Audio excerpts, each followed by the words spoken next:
The Epistle to the Romans, chapter 13. In this chapter, Paul teaches us how we should live as good citizens regarding our relationship to the government. He starts off in verses 1 to 2 with a foundational principle. Let every soul be subject to the governing authorities. For there is no authority except from God, and the authorities that exist are appointed by God. Therefore, whoever resists the authority resists the ordinance of God, and those who resist will bring judgment on themselves. A key point to note is that the whole concept of authority begins with God. There is no authority except from God. This can be seen right at the beginning of our history, when God created man and woman. Genesis chapter 1 verses 26 to 27 tell us, "Then God said, Let us make man in our image, according to our likeness. Let them have dominion over the fish of the sea, over the birds of the air, and over the cattle, over all the earth, and over every creeping thing that creeps on the earth." So God created man in his own image. In the image of God he created him.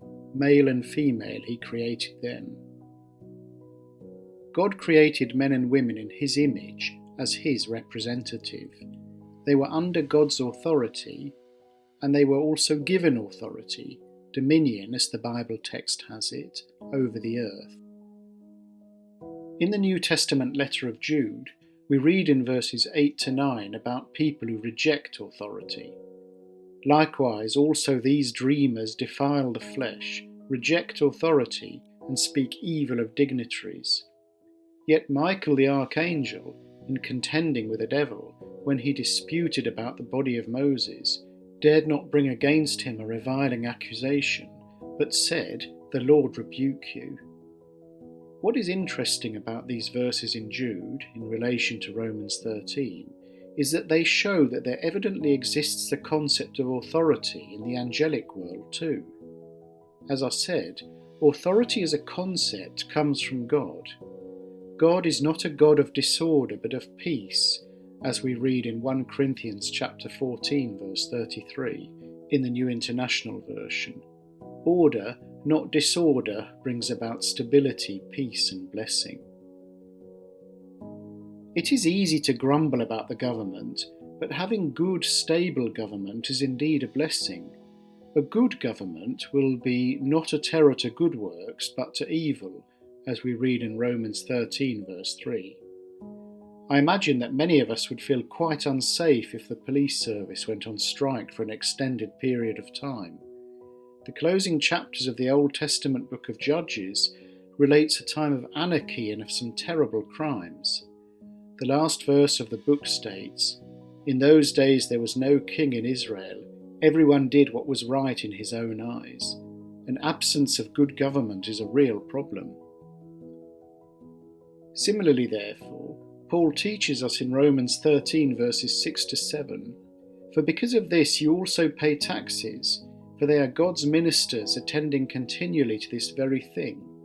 Render therefore to all their due, taxes to whom taxes are due, customs to whom customs, fear to whom fear, honour to whom honour."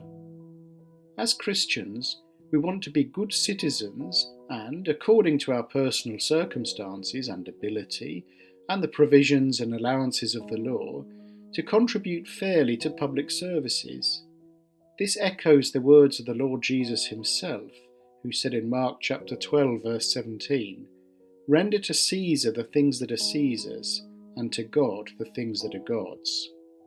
Paul's instructions to render therefore to all their due in verse 7 allows him to transition very nicely to God's law and love in verses 8 to 10.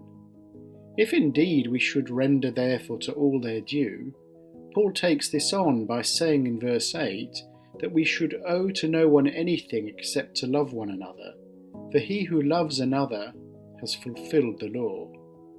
We may of course have legitimate loans or credit which we're paying back under agreed terms, and in that sense we are not owing anyone because we're fulfilling our part of the agreement.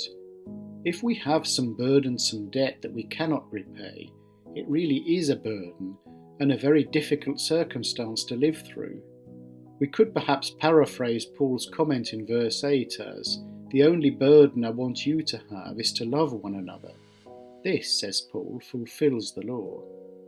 Now, Paul has previously taught us in Romans chapter 6 that we are not under the law but under grace. Why then is he now speaking about the law? Paul is not teaching that we do, in fact, need to perfectly keep God's law in order to be saved.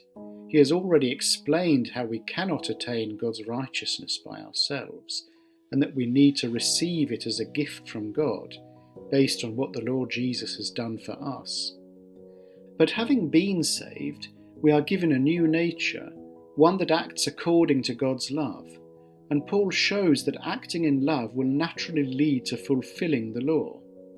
If I actually do love my neighbour, I will not commit adultery with his or her spouse, I will not murder, steal, slander, and so on, because, as Paul states in verse 10, love does no harm to a neighbour, therefore love is the fulfilment of the law. In the final verses of our chapter 13, namely verses 11 to 14, Paul transitions from being a good citizen of the country where we live and being a good neighbour to being a good citizen of heaven. For now our salvation is nearer than when we first believed, Paul writes encouragingly in verse 11. What a great prospect! So, Paul wants us to awake out of sleep. This is an important alarm call. In the Old Testament book, the Song of Songs, we read in chapter 5 verse 2, "I slept, but my heart was awake." How easy it is to drift off into spiritual sleep, indifferent to time passing, our life passing, opportunities passing. We don't want to look back at wasted years. So, let's listen to Paul's alarm clock and wake up out of sleep. Let's be mindful of what lies ahead and God's purposes for us. And so, let's live in a way that is consistent with our hope. We are to cast off the works of darkness and to put on the armour of light. There are things not to do, and there are things to do. And in order to do that, we must put on the Lord Jesus Christ, as we read in verse 14. We clothe ourselves, as it were, with the Lord Jesus. We want to be characterised by him and his ways. We want to resemble him in his way of acting. Finally, Paul instructs us, make no provision for the flesh to fulfill its lusts. The word provision is sometimes translated as forethought. The idea seems to be, let's not do anything that will make it easy for us to sin. We can save ourselves a lot of grief by taking this seriously. If we know that a particular thing is a temptation for us, we can be careful not to deliberately put ourselves in temptation's way, because, to remind ourselves again, for now our salvation is nearer than when we first believed. The night is fast spent, the day is at hand. This is a great encouragement.